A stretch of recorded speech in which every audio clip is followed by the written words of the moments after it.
We're just having a conversation. And everybody else in the world just happens to be watching it. Hey guys, welcome to the combo. So, today's topic, we're going to be talking about back to school. Yes. School. Getting prepared for school. Our son, Wednesday, I have an appointment with this school teacher to meet his teacher, his para-educator, and to also meet his occupational speech therapist. That's a lot of people. Huh? That's a lot of people. That's I three. would be going, but I have a doctor's appointment. It's 3 people, but yeah. The appointment to we're gonna meet, and he's gonna get assigned his cubby and learn where the classroom is and stuff like that, because he's a big kindergartner now. Isn't it so exciting? Where the heck did the years go? Right. But getting him prepared to go back to school is it's something we should have probably started on a couple weeks ago. But Because we got the backpack, he's got clothes and all that stuff that he needs, but we should have started to get him in a routine for sleep and everything else. That's true. Our son kind of has made his own routine over the summer. Yeah, but that's why I said we should have started a couple weeks ago, but we're a little bit behind on that. But we'll figure it out. He's not going to be happy about waking up in the morning to have to go to school. He will be happy seeing his friends and getting to play with other kids. I don't think that many of his classmates that he had at the Early Learning Center, I don't think many of them are going to his school. Really? I thought at least one was. I think there is 1, maybe 2 who are going there, but the rest of them, no. They came all the way from the other city next to us. So, yeah, but he'll make friends, I'm sure, soon enough.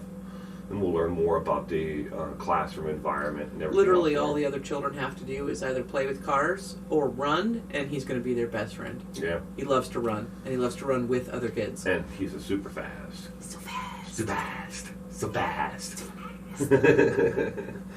But preparing him, I think we're going to have to, they'll give us the list then on Wednesday for what school supplies and stuff like that he needs, and it's usually the same thing. Well, we've been through this before with our daughter. Pencils, pens, glue sticks, paper, and crayons. Don't forget about 400 boxes of tissues. They need tissue for everything. I don't know what they do with it, but. Well, a lot of the school supplies that they give out throughout the year, apparently, they're not actually provided by the schools. The teachers and or the parents purchase them. I was having an interesting conversation the other day with a lady who she doesn't teach kindergarten, but she's a 3rd grade school teacher at another school locally, and she was telling me how much she spends of her actual income on just supplies for the classroom. That the school doesn't supply, she can't ask the parents for it and say, hey, can you give me money so I can run off copies, or so I can buy more books. The school system, they get so many books, so much for for copies and stuff like that throughout the entire, and that's it. And then once they've spent all that, that's all they get. And then it's up to them to go to an Office Max or Staples or someplace and make copies.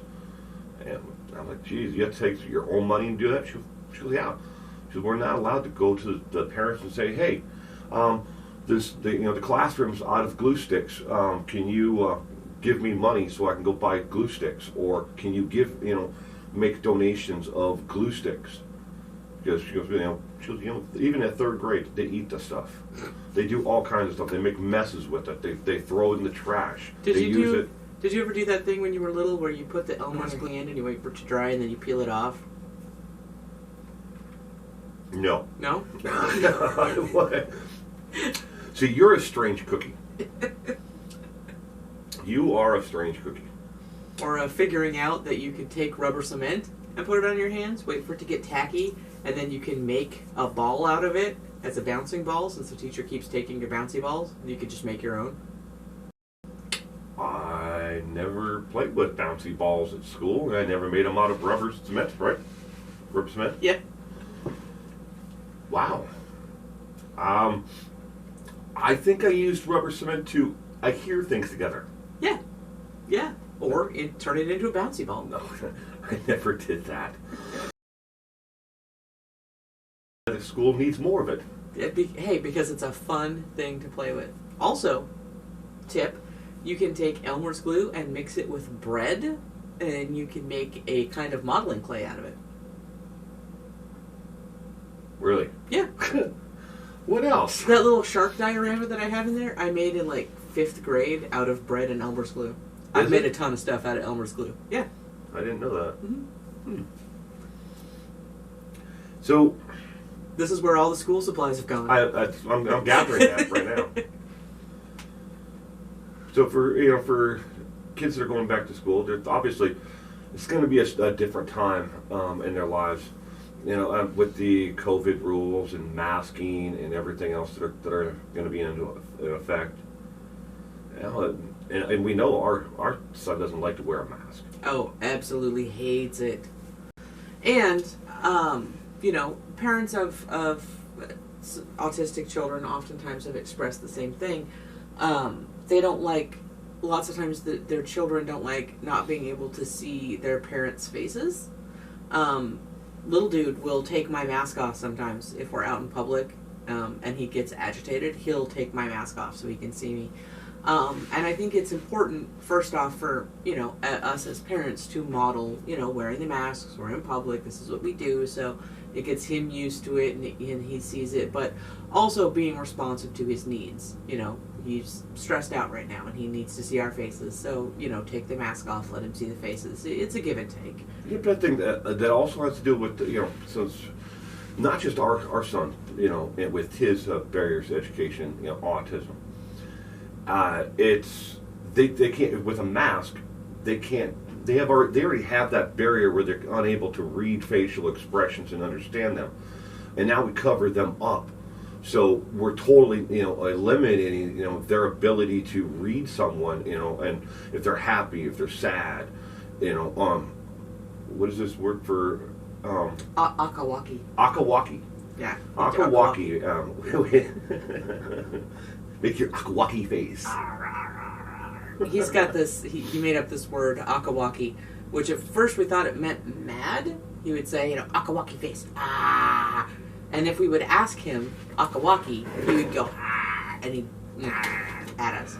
Well, eventually we came to realize that Akawaki means, like play monster, like you're going to pretend to eat him. Ah, rah, rah, rah, rah. So he'll tell you to make your Akawaki face, and then you have to pretend to eat him. Ah, rah, rah. And we were at the wading pool the other day, and he stuck his whole entire leg into the vent, the filter vent, because he figured out by looking at it that he should be able to stick his leg in and use his toes to pop the vent cover on the sidewalk out. So I go up there, I see him doing that. I go, "What are you doing, buddy?" And he goes, "Akawaki toes!" And he pops the vent up and goes rah, rah, rah, with his little feet at me. It was really cute. Yeah, I mean, I besides that, I mean, the masking though, it's not going to really. It's not really, the masking is not really going to work for him too much, but he has to wear one now. I mean, and they said that in the email that I got from the school district, said that the only time that they don't have to wear one is when they're in gym. See, I find myself on the fence about that. I'm very pro-masking. Honestly, when they started saying, "Hey, you should wear masks outside," I was like, "Yes, finally." To me, it's been a no-brainer forever. A simple barrier to prevent droplets, to prevent the spread of disease. It should have come along with, "Hey, wash your hands after you poop." Right. Or you just use the bathroom. Period. Yeah. So to me, it seemed obvious, and I was excited. So as a society, I feel like it's definitely something we should have done beforehand. And I've got a collection of cool masks. I got glitter and sparkles, and it's just one more thing I get to accessorize. But we need to not be dicks to people who aren't wearing masks, because we don't know those people's situation. We don't know if they're autistic and they don't like the feel of it on their face, or they have emphysema or something like that. So I definitely on the one hand, a lot of schools in our area have been like, well, we're not necessarily going to tell people they have to wear masks. And I'm like, why not? If you can send a girl home from school because you can see her shoulder, you can tell a guy to put a mask on. What's the problem? You know, if you can police everybody else's clothing, you can't make him wear a mask. But on the other hand, we have people who can't for legitimate reasons. So we need to find a way to strike a balance. Yeah, but at the same time, though, you know, the other half of it, where people think that putting on a mask is somehow taking away their constitutional rights. God, right? And I wear I would have pants. to- I can't go out without pants on. Is that violating my constitutional rights? yes.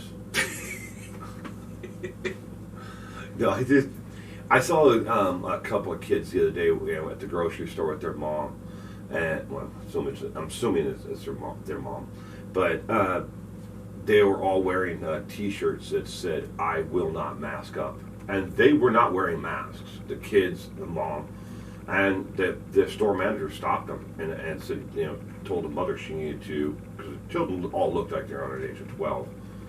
But told her that she needed to wear a mask, and she said she's not going to wear one, and they can't make her. So they politely asked her to leave the store, and they offered her online shopping as an option. We have curbside pickup, everything else. And she's like, you can't stop me from using the store. And the manager looked right at her, and I'm standing there, and I'm like, do it, please say it, do it, do it, do it, do it. And he goes, actually, we're a business, and we have the right to refuse service to anyone. So I'm asking you politely to leave. And she, with the two kids in the cart, she turned around, pushed, went right back out to her car. I'm like, thank you. I've seen similar. I don't know if we discussed it on this forum or not, but there was a group of anti-maskers last year who swarmed into a store and they demanded entry to the store. They were pushing the store manager. They were trying to come in, and one of them started hitting the store manager with a binder, screaming for her to look at her binder. And what is it with these people in binders? Put your binder down, man. It's not class time. But started hitting the manager with the binder and screaming, "This is kidnapping." And I'm like, honey buns, not being allowed in a place isn't kidnapping. Like you, or as unlawful imprisonment or something like that. I'm like, hon, you're not being allowed to go inside of something. That's not imprisonment. Like, you're not. What is wrong with you? So back to our subject, though, for back to school for children. What other things you think are important that people should start addressing for if they have kids that are school age? Well, a lot of kids have been on lockdown for a while. Long while. A lot of places, our kids came out of school early and they just never went back. And especially for younger children, children like Taco, they don't know why. Us adults were like, oh, people are dying and we need to not go places so we can help that. And the kids don't know why. A lot of children, for a lot of children, it's hard for them to conceptualize things. Like, you can say the words to them, but they don't know what it means on a grander scale, because children, just from the nature of being children, they're very local in their thought. So children are going to be confused. What's going on? It wasn't like last year. Are we going to be leaving again? How long am I going to be here? Should I get comfortable and enjoy this? Is it going to be taken away from me again? And it's particularly for younger children, like our son's age, the lockdown and the school shuttings, opening and shutting down again. I mean, yeah, first off, it ruined any kind of routine for him. But he never really got comfortable going to school, and being there, because he, again, like you said, he didn't know why are you guys doing this to me? Why do I have to go to this thing? I mean, sure, I'd like to hang out with my friends, but, at the same time, now I don't get to see them. And this is going to be particularly hard for him, because he's now going to go to a school where he's only going to have two of those friends, I think two, who are going to be there, and the rest of them are gone. And I know, like Daniel, him and his dad and mom, they all moved to Texas because where we live is a different kind of an area than anywhere else in the United States. So you have to kind of keep that, and we're in a bubble here because I mean most of the people here are work for the government. So contracts in, people leave, they move on to the next contract. But Daniel is gone, and so are a lot of his other friends. That he's just never going to see them again. But I'm sure he'll make new friends. But it's going to be hard because then again, it's kind of like everyone's a new kid and they're trying to find their place. Right now, next week. Next week. I think one of the biggest things that we can do as parents for our little ones is to understand that they're going to have some really big feelings, and to let them know that that's okay. Anxiety. Yeah. They're little. They're still exploring the world. I think I might have shared this story before once, but, when our oldest was little, she was absolutely upset over something. I don't even remember what it was. She couldn't have something, or something she had broke, or something like that. She goes tearing upstairs and slams the door and screams. This is the worst day of her entire life. Slams the door. Will here was like, that was rude. What was that about? And I was like, well, hold on. She's only had 6 years worth of days. Today literally could be the worst day of her entire life. She hasn't had that many days. So, keeping that kind of perspective in mind, kids are still learning, still adjusting. They haven't had that many days, so their disappointment could be super profound for them. To us, we're adults. We've been disappointed by life numerous times. We've learned to handle our disappointment. But, kiddos, they're still learning. So, I think the biggest thing is understanding they're going to have big feelings, giving them space to work through those big feelings, letting them know that it's okay, and guiding them on resolving it. How would, if you have a child that is experiencing anxiety, going back to school, a new school, maybe they're relocated to an area where they don't know anyone. Do you know of any tips that for helping a child in that situation? Honestly, a lot of the tips that I have are the same that I have for adults. The very first one being work through what you think the problems might be. So you would phrase it to your kids, okay, I can understand that you're anxious, you're worried about school, that's, we're all worried about new things. What do you think is going to be the biggest thing? What are you most worried about? And then walk them through that scenario, because children, like adults, oftentimes go to the worst case. Oh, my teacher's going to be super mean, or all the other kids aren't going to like me, or, we like to go to worst case scenario. So let your kid give you their worst case scenario, and then walk through that with them. Point out things that might or might not happen. Bring them back down to where reality is going to be at, right? Right. And then walk them through that, because legitimately you might have a teacher that you don't click with. Not everybody gets along with everybody. Doesn't mean the teacher hates you, but maybe your personalities clash. And then talk to your kiddo. Okay, so you're a new teacher, and you and her don't get along. What are ways that... That ain't gonna work for our son. Not for our son, but for a lot of children. We could try to talk to them all day long until we're blue in the face. It ain't gonna get us anywhere. Yeah. Role playing, I think, is super important too. Especially for older kiddos. Like, okay, so I'm gonna be the, you be you, I'll be the new student, and how would you, give your children a chance to practice their friendship words on you. And I know that's super cheesy. I designed it that way on purpose. All right. It's just it's a new time, for especially for our son, and his age and everything else. So for kiddos like Taco, that have that verbal and that communication issue, it is a lot harder because he can't tell you what the problem is. He can't say, yeah, I'm worried about this. This is what's bothering me. If you're able to, ask your kiddo, can you show me what's bothering you? Maybe they can show you, or, you can infer that way. But for children like that, I think one of the biggest things is comfort stuff. Let them go to school in their favorite pants. Let them, those things that they're. We can't do that. Our Well, son would go to school naked. I know he's not about pants. He's not about clothes. Any kind of clothing at all. Yeah. I mean, the first thing he does, he comes in the door and he strips everything off. Everything. Yep. Just goes, I'm naked now. mm-hmm. He'd live his entire life right at this point naked, Mm-hmm. and he don't care. Wherever I go, I'm gonna get naked. On that note, though, letting the kiddos pick out their clothes. What do you want to wear, and have them pick it out the day beforehand, so they don't feel rushed on that first day. Hey, it's the first day of school, buddy. What do you want to wear?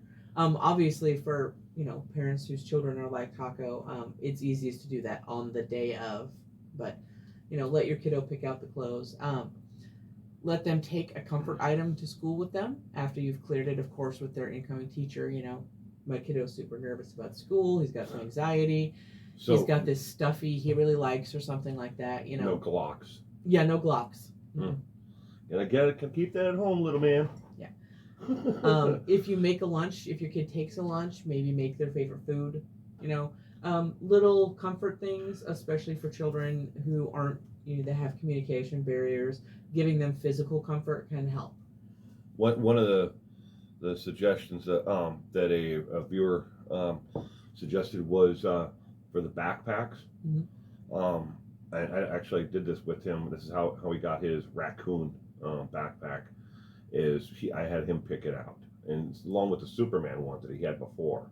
Yeah, it's Captain Marvel, honey. Captain Marvel, whatever. Yeah, I don't know my I superhero. can't even believe I'm married to this guy. I don't know anything. I know Green Lantern. I know Green Arrow. Is that it? No. Are there more? But anyways, she suggested a bento box as well for for children for their food. Pick out bento box. We have one for him that if we could make lunches and put in, but the Minecraft one, that's mine. No, Oh. not yet.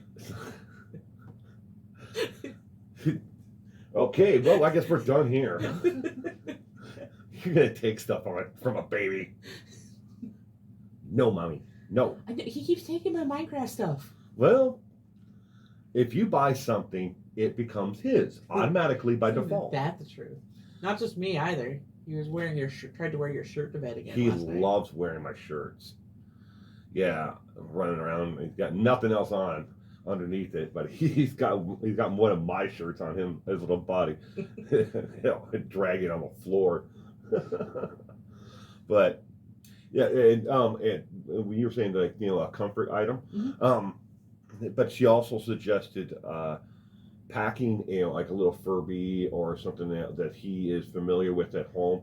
That's a comfort item that you can put in the backpack with him, so he knows that he has it in his backpack. And that's something I'm going to address with his teacher on Wednesday. Is it okay if he does feel anxious that he's able to go to his backpack and see the item or his cubby or whatever he has, because anything that helps him, at least for the first couple of weeks to relax. Yeah, it's a line you want to tread thinly, because you don't want to send something that's like their absolute favorite, because if it gets broken or another kid takes it, you're going to be... Yeah, no, you can't replace. Yeah, but you want to send something that's like a close second. Yeah.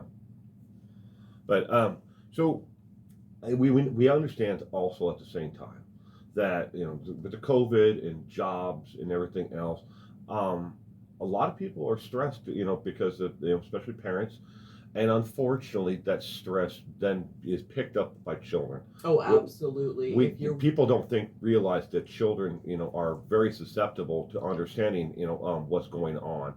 If there's turmoil in the household, if there's, stress over money or employment, or even now that we've done away with the, federal protection for evictions. I mean, it's the little ones are going to pick up on that very quickly. But is there any suggestions that for parents out there who maybe they don't have the funds to necessarily go out and buy brand new clothes and all the the sparkly backpacks and everything else, that Yeah, so my main suggestion is check with community resources because lots of places in your community are gathering supplies. Contact the school because the schools usually work with those community outreach organizations to let them know what all the students need. So the school will be able to direct you where to go to pick up supplies. Another thing, your local Goodwill, Salvation Army, they may also be able to help. I'm not sure what the analogs of those are outside of the U.S., but a similar like a thrift store, stuff like that. They're called charity shops. Charity shops. Thank you. I'm like thrift stores, No, Yeah. I don't know. So I would definitely start with contacting the school, and then contacting local charity shops in your area. They'll be able to help. The other thing I would focus on is seeing if you have enough funds to get one special item, you know. And honestly, I would say this for all parents, regardless of whether or not you have limited funds. Your kids don't need sparkly everything, but maybe like one thing that's special, like a pencil case or something like that. We got to be thrifty where we can be thrifty, and me, Elizabeth's had the same backpack for 6 years. Yeah. Yeah, it's just we're definitely living in a different time. They don't then just say 3 or 4 years ago. The other tip: contact your school's counselor and talk to them, because these people are trained to handle children and their emotional needs. And if you have questions about what to do for your kiddos, they are a resource for you. They're not just there for the kiddos, they're there for the parents too. Contact the school counselor, let them know what your concerns are, and they'll be able to guide you to resources. They'll be able to help you help your children. Okay. With that, I think we should wrap this up. All right. Well, thank you very much for joining us. I hope everyone whose kiddos are heading back to school have a great first day. And we'll see you next Sunday. Bye.